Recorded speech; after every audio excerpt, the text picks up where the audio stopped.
I remember being right around 3 years old, and Mom would call us upstairs, and me and my brother and my sister, and the point is, you know, she was sharing some of these stories at a young age, probably like 3 or 4 years old, and we were very into Christianity, to church, to any kind of worship stuff.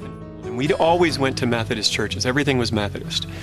And when I was 8, and I don't know why, we decided to go to a Baptist church, which, okay, Baptist church, you know, we didn't have much choice. I was 8. And so Mom loads us in the car, and away we go, Mom and the 3 kids. And the Baptist church was cool, you know, something different. You got Sunday school, then you go and hear the sermon. But the interesting thing for me was the sermons talked about salvation. And this wasn't something that I'd heard, even being 8 years old, really, at a Methodist church. And they kind of built up to it. And I remember this very clearly, how they would talk about how we had sinned and we did all these bad things, and they would give examples of these bad things, and I was 8. I mean, what did I do? You know, all my spare time was spent doing the bad things. And so then he'd say, but the good thing is you can come up, you can be saved, you can give your life to Jesus, and everything's good, you know? So I was up, poosh, I'm there. I'm down that aisle, and we were on the, I don't know, it was like a railing thing, and you knelt and you asked Jesus to be your Savior. And I was saved, I think, every Sunday that we went to this Baptist church. We got a minister named Larry Houseman, and he was a young guy, and he just related to middle schoolers, at least he related to me. And it was amazing when he would talk, and the things that he would say would actually touch me. I mean, I know I was saved a lot when I was 8.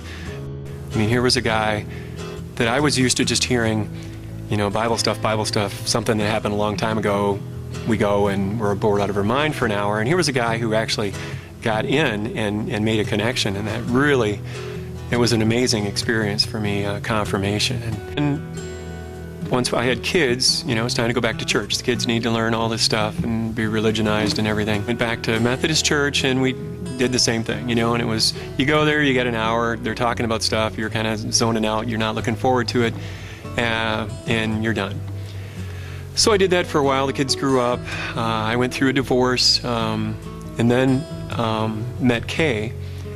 I think Kay was searching more than I was, and she needed something more.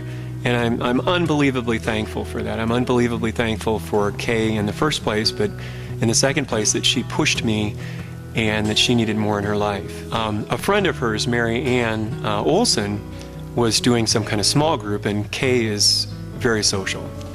She wanted to join the small group, and I'm like, eee. But I went along because I love her and she's my wife. And so we joined the small group, and it was all people from the church. The only one we knew was Mary Ann. And, you know, it was amazing, because even though I don't know if I learned a tremendous amount, I could tell these people were followers of Christ, and that they had something that I wanted.